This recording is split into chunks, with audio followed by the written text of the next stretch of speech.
We're going to be talking about the art of deep listening. This is a very important and profound topic. I think you'll get to see this as we delve into it a little deeper. But the art of listening, I talked about this in something I released this week. I said, if you were to ask me what's one thing that could improve my relationships, and I said it doesn't even matter what relationship you're talking about, whether it's your partnership or your relationship with your children or coworkers, friends, I would say hands down, learning the art of listening. And when I say this too, I'm trying to add something here that you might not normally hear when you're talking about listening, right? And when we're talking about relationships, because I don't just mean that listening can help you have happier relationships, with more joy and laughter. I mean, it can do that, of course. But what I actually am trying to say or express is that deep listening, learning this skill, this art, can add a profundity to your relationships that otherwise you can't actually access. It's only through deep listening and understanding what that means that you'll actually be able to experience such a thing. So this is part of why I'm really excited to share it with you, because this is a very important, real thing. So, the first way I'm going to start talking about it is I'm going to say that you can't really listen to anyone else or anything else, actually. Like I say, it's wonderful to understand and go out and listen to nature. You can't even do that unless you really know how to listen to yourself. This is going to be the central theme of this time we are sharing here together, that until you know how to listen to yourself, you're never going to really be able to listen to anyone else or anything else. I think the easiest way I can start to try to help you understand that, if you don't already, is to quote, actually, something from from my first book that I ever wrote, that actually it never saw the light of day. I don't know if it ever will or not, but it was called The Know Thyself Perspective. And the opening line was, "You are the filter through which all of life proceeds." You are the... I forgot to do that. Sorry. We'll put the end to that really quick. Sorry. I just got to wait for this. There we go. We should not have that problem again. I'm sorry. You are the filter through which all of life proceeds. This means that whatever you think you're hearing or attempting to listen to, right, it's filtering through you. If you don't know you, if you don't understand how to listen to you, if you don't understand how you're filtering things, you're not really going to be able to understand that person or that thing that you're trying to listen to. Does that make any sense? This is an incredibly powerful, relatively simple thing in a way to understand that concept, but to really grasp it is an incredible revelation, actually. To know that you are the filter. This is part of another way I might say the same thing, too. We all think that what we're listening to, what we're hearing, comes from outside of us. But all listening actually happens within us. We don't think about that. Now, this is just as scientific as it is a spiritual concept, right? Because whatever you think, and actually it doesn't just mean listening. All of your senses, whatever you think is happening outside of you, it's actually happening within you. This is your experience. This is how powerful your filter is, you might say, right? Can you see this? Because this is true, because whatever you think is going on outside is actually not going on outside of you, it's going on inside of you. Proves how important it is to understand what happens from the thing that's happening, because there's something happening outside of you, to actually what your experience of it is. Your experience of reality happens within you. It's a very subtle but important distinction. So in order to actually be able to listen to somebody, you have to be able to listen to yourself. Now here's a really kind of strange thing here, okay? You even filter out yourself. I know that probably sounds kind of like, what do you mean? This is me. I'm listening to me. How can I be filtering me? But this is exactly what happens. And, I want to say before we go any deeper here, too, that anything I'm going to say, because I'm going to be primarily focusing now on listening to ourselves, right? But anything that I'm going to say that's true about that is also applicable and true in any other kind of listening. So listening to your partner, listening to your child, listening to nature, it's going to be true. It's universally true. It's what I love about fundamentals, about getting really below the surface into the deep, into the meat or the heart of something, right? So when you listen to yourself, how do you filter yourself, right? Well, we have to think of this filter like it's something, it's a woven fabric, right? Let's just kind of conceptualize it like that. And so in order to understand what this filter is, or to understand how we filter, we have to understand what the filter is, right? And the filter is made up by a tightly woven amount of thoughts, emotions, and desires. Yes, I said it again. Thoughts, emotions. That is my central theme. And we're going to talk about this. I was just thinking about the next live stream. We're going to get into why I focus on these things so much, I think, in the next live stream. But your filter is created by your thoughts, your emotions, and your desires. This tightly woven thing. And, another way to talk about that or to think about that is, and how we normally conceive of it actually, is that becomes our story. Your filter, you filter all of your life, all of your listening, all of your thinking, actually all of your emoting, your emotions, all through the story, your story, what you call your life and your story. This is the filter that you put everything through. Now, in order to actually try to listen at a deeper level, we gotta loosen the fabric a little bit. We gotta get a little space. One of my favorite things to say, right? We gotta get a little space between this tightly knit, woven fabric or filter that we filter all of our experience through. And in order to do that, we have to start to try to disconnect, or I don't like that word. That's we have to detach. That's actually one of the really common ways to talk about this, especially in spirituality, to detach ourselves a little bit from our identification with these thoughts, emotions, and desires. So even when we're trying to listen to ourselves, here's another way I might say it too that might make this sink in a little deeper so it goes to a more visceral level for you. When you're listening to yourself, right? Or you're doing what you consider to be listening to yourself, you're not listening to yourself, or I'm not listening to myself most of the time either. I'm talking to myself. I'm not listening. I'm talking. And this talking to myself, which I consider to be thinking and listening in a funny way, is actually us keeping that filter really tightly woven. Because when we're talking to ourselves, we're keeping up some agenda, actually. We're trying to tell ourselves some story. We're trying to keep this story together. We're trying to make sense of it a lot of times, but we have this hidden agenda of trying to keep it the way we know it to be, the way we want it to be. Does that make any sense? A lot of this has to, or to have it not be what we don't want it to be, right? This is that polarization I'm always talking about, that push and pull. Like this is the two forces that rule us as human beings. Either we want something or we don't want it. And even when we're trying to listen to ourselves, we do this. And you can tell this too, like I say, because you won't listen, you'll talk.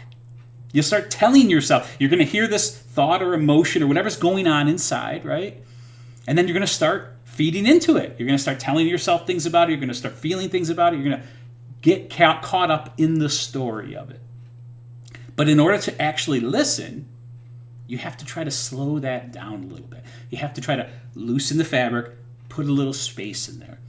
It's probably very obvious when I say what I just said that we do this too. This isn't just what we do when we listen to ourselves. This is what we do when we listen to anybody else, right? I mean, most of what we call listening is waiting, right?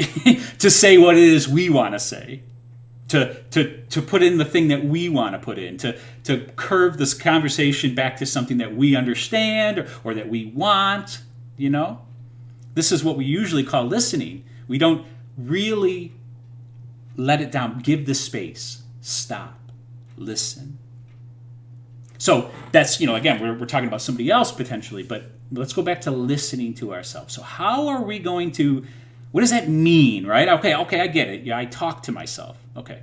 So then how do I listen to myself, right? Well, before we get into that, I did write a blog about this last week, so it was called something similar, I don't remember. But there's a link in the description, so if you want to read the blog, feel free to look in the description and you can click on it if they get it. I talked about listening, and I immediately went to this place that we are right now, which is if you want to listen to somebody else, you're going to have to understand and learn how to listen to yourself. I said, imagine your inner world, which is what we're talking about listening to, right, is a grand mythical story. And just like any story, it has a beginning and an end. It has, conflict and resolution. It has protagonist, antagonist. It has, all great stories have an underlying theme. So I say this because if you're going to think about listening to yourself, I want you to think about listening to your inner world like you're listening to this grand mythical story. And it is one. It's one that's been going on for as long as human beings have been the way we are, right? This story that's going on inside of us is a relatively universal story, and it has an underlying theme to it. The thing about this is what happens when we don't listen to ourselves, when we're actually just talking to ourselves. We're not letting the story run all the way through. We're not going from beginning to end. What we end up doing is we keep reading the same chapters over and over and over again, our favorite little parts, or the parts that we're really worried about, like, oh my gosh, we get caught up in this one section of the tale, of the story. The thing is that if we don't listen to the whole story, if we don't give it space, let it finish, we're never going to understand the theme.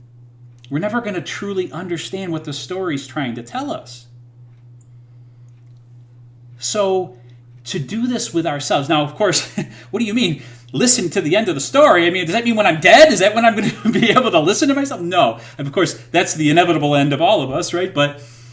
Or our bodies anyways. But I don't mean that. I mean, let's say you're experiencing something right now, whether it's an emotion, like a strong emotion, or you're worried about something, or you're trying to think about something, and you want to listen to yourself as you're doing this.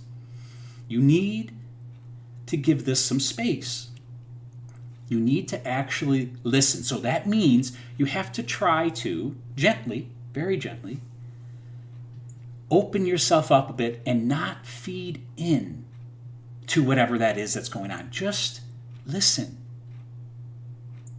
Just be quiet for a moment. Just be still for a moment and listen to this grand mythical story that's going on inside of you. Don't feed into it. Don't push it away either, because you might not like this part of the story. You actually have to listen. And when you listen, if you listen long enough and purely enough, and of course, it doesn't have to be perfect. We're not talking about perfection. We're just talking about going to another level, right? It doesn't matter where you are. If you do what I'm saying, it's going to help you kind of sink into a deeper level and realm to yourself and to your life. So if you listen, and the closer you listen, the more you're going to sense this theme, the reality of this underlying theme. And I don't want to ruin the story for you, but I'm going to tell you what the theme is. The theme is that it doesn't matter what the thought is. It doesn't matter what the emotion is. It doesn't matter what the desire is, the thing you want or you don't want. It passes. It moves on. But you won't see this, not really, not in this visceral way, like I'm saying, not in this in your gut way, unless you listen, unless you really be quiet and watch it. When you do that, you'll see what I'm saying, because it will have a beginning and it will have an end. This is what I talk about when I say riding the waves too, right? This is my teaching about that, which is, if you do that, if you've read anything or heard anything about that, it's the same similar thing, right? It has a beginning It has some sort of apex or crest as a wave, and then it diminishes, right? All thoughts, feelings, and desires do that. There's only one thing that doesn't do that, and we're not going to get into that too much in this talk, but it's the person, it's the thing, it's you, it's who you really are that's listening to the story. That never changes. It's a very interesting thing. It's another thing that you'll start to understand this underlying theme. You'll start to understand what some of these people have been talking about, through these big religions too, because this is part of what they've always been pointing to. The kingdom of heaven is within. Like, you notice, wow, there's a great deal of stillness in there if I don't keep reading the same chapters over and over again. If I don't keep feeding into my personal story, my desires and wants, and if I just be quiet and listen. What's really beautiful about this, and profound is the word I used before, is that if you learn to do this with yourself, to whatever degree, by the way, this isn't a value judgment. Again, this isn't about perfection. This is about getting to another place, to a slightly deeper level than wherever you find yourself now, right? However much you're able to be quiet and listen to yourself is the amount that you'll actually open that fabric a little bit and allow more of reality, not your filter, but reality to come in.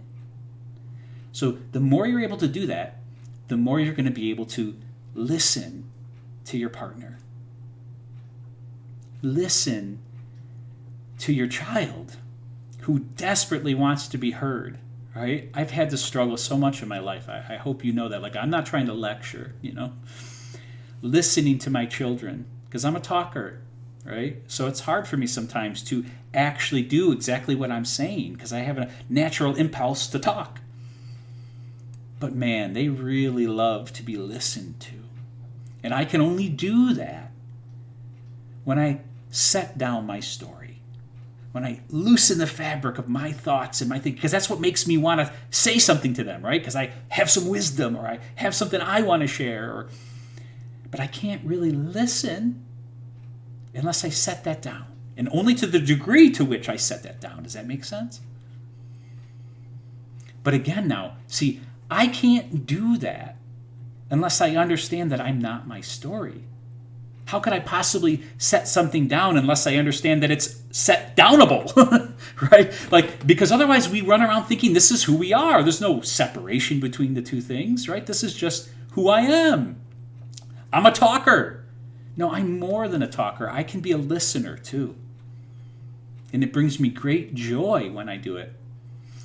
I don't know who's watching and what your experiences with spirituality, or I'm just going to say meditation is. But I don't know if you've noticed what I'm describing as listening is actually a form of meditation. Listening to yourself the way that I'm proposing here is the act of meditating.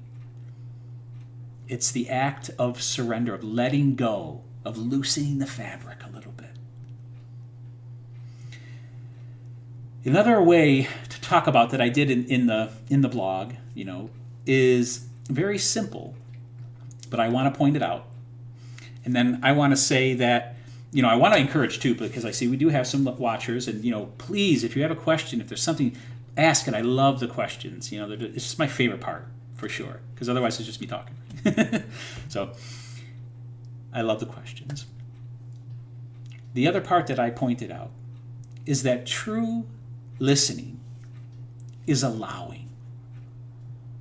You see, this comes back to listening to the story. Let's go back to the inner dialogue, right? Our inner world. And we're listening to this great, fantastic, mythical story.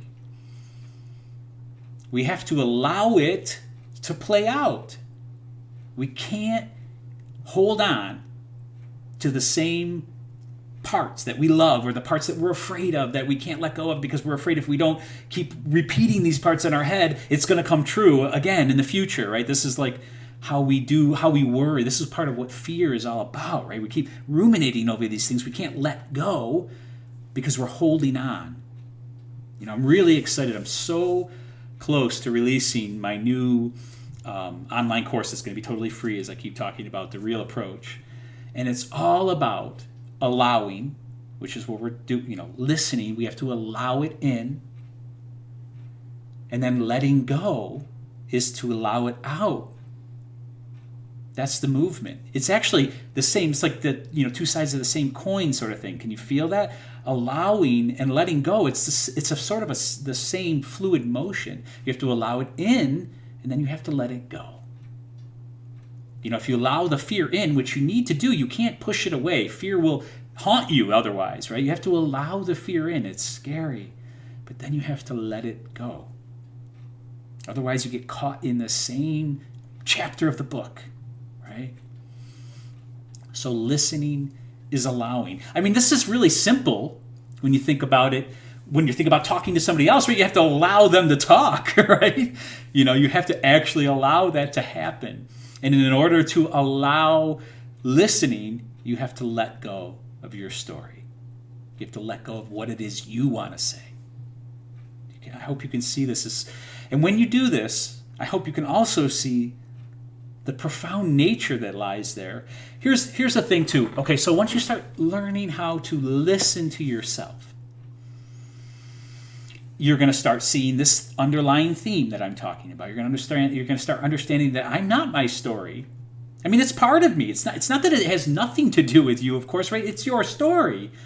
I'm not trying to dishonor your story or mine, but it's not who you are inevitably. You have the ability to set it down, right? To let it go, to loosen the fabric. So when you learn this fact, and now you're listening to somebody, and you're actually able to listen to somebody, this revelation becomes not just true for yourself, but you're listening to this person, and you're realizing they're just sharing their story. And I'm allowing them to. And by allowing them, I'm listening to the story, and I'm realizing it's just a story. Now, this is not in any condescending way or belittling way. This is in a very profound. I don't know if any of you were watching or watched the one live stream I did about relationships, but we talked about connection, and connection being unity. This is it. This is the unity, meaning that when you're able to lay down your story a little bit, and you understand that whatever they're telling you is their story, you're actually able to access a place of profound unity. And again, it's all dependent upon how much you can loosen that fabric, right? How much you can actually allow reality in. How much you can actually set down your story. That's the degree to which you can do that is the degree to which you're going to sense this unity. So here's a fantastic, I can't make myself cry here almost again here. We need this ability. We need to start learning how to master this art of listening. This is why we can't have a civil conversation when it comes to politics. This is why so many couples find themselves close to divorce. This is why children and parents have battles, and that carry on for generations, right? You have this issue with your parent, and then you end up passing that on to your child so often, right? It's because we are not able to listen. We're not able to access this place of unity that I'm trying to share with you. If we can lay down our story about our politics, we're going to send. Now, it doesn't mean we lay down our beliefs totally, but if we listen enough, we're going to hear that this person's just sharing their story, and that beneath that, there's something more. There's something more. And all of a sudden, I feel connected to this person. Not to my story and their story. First, we find this place of connection a little bit, right? And then maybe we can come back and say, okay, so wait a minute, let me just make sure I understand what you're trying to say about this issue, right? But if you're so tightly bound to your story, what happens? Clashing, right? The fabric is so tight, you're not letting anything in. They're trying to share their story with you. They're trying to tell you something, and there's no listening. There's no listening. There's filtering, Sorry, I don't know why it's moving me. It's so important. So this is listening. I want to give a shout out here to my wife, who is a fantastic listener. and it always has been. And I can honestly say that most of what I'm sharing with you right now has been taught to me, not the way that I'm teaching, because she doesn't say a lot, but taught to me from example. Her listening, her ability to listen. And again, I can say it's a profound experience to be listened to, too, right? I know I've certainly taken it for granted in the past. I don't so much anymore, because I realize it. First of all, I just realized the profundity to it, the depth to what my wife has added to my life because of her natural. It's more of a natural ability for her, but to share that with me in my life, And I can guarantee you, if you learn this art, and I know that my wife feels this way about me, because I have become a better listener, not a perfect listener, but a better one, it's added so much to our relationship, right? Because my wife can actually share some of her story. By the way, when you listen to somebody's story, you're able to help them loosen their fabric a little bit. And you don't even have to necessarily do anything. They can sense that you're actually listening. And then that act of openness loosens their fabric a little bit. This is vulnerability, by the way. I don't know if you notice, if you can sense that. This is the same sort of thing here. We've stumbled back into these. There are always reoccurring themes here. This vulnerability, so that's it. That's what we just did. If I'm listening, I'm open, I'm vulnerable, and all of a sudden, I inspire this in the other person. Not always, not right away. So, I think I'm pretty much, I could say, I could wrap this up a little bit by, I think in the blog I talked about some questions. Questions are good, right? There was a live stream I did about questioning and the power of big questions. If you ask yourself, what is it I want to say and why? Why do I want to say it? What is it I don't want to feel and why? What is it I want to have heard from me, right? How do I want to be seen or heard, and why? You ask these questions and you listen to yourself, and you're going to find that it makes you a better listener, because so much of what it is that's behind, so much of that why behind these questions is quite trivial. It's quite small most of the time. And if we're really committed and willing to listen, by the way, we didn't even talk about that, but that's always going to be a key ingredient. You don't sprinkle some willingness in this recipe, it isn't going to happen, right? If you don't have some real willingness to listen and learn this art of listening, whether it's about yourself or to somebody else, you're not going to do it.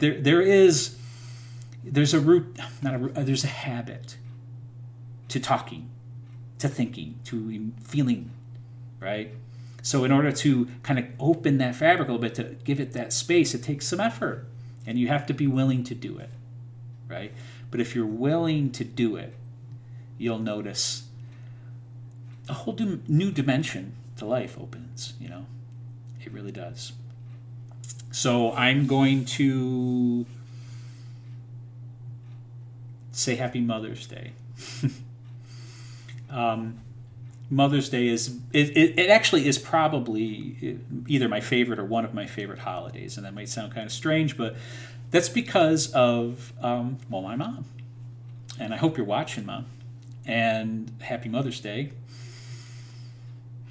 Because I said it, I released a post today, and actually no, it was in the email I sent out for the blog. And I said, my life wasn't always super easy as a child, and it wasn't because of my parents so much. But there's things that happened in my childhood that were quite a struggle. And I think I've said this many times to people who know me. The one thing that I can really attest, that I know helped me get through that in the way that I have, which I can say I have gotten through it. Like, I'm actually grateful for all of my life, every part of it, is due to the love that my mother gave me. And I say this because I want to emphasize just how powerful and important your role as a mother is. And never think for a second that it doesn't mean something. It means everything. I've done a fair amount of office work, working with people, and I can't tell you how many times mother issues come up, right? It was more, I kind of thought when I first started that it would be daddy issues for some reason. I found it was more mother issues typically. And this doesn't matter. We're not trying to beat up on any kind of, mothering, poor mothering, good mothering. It's not about that, right? It's about the fact of how important, how profound this relationship is.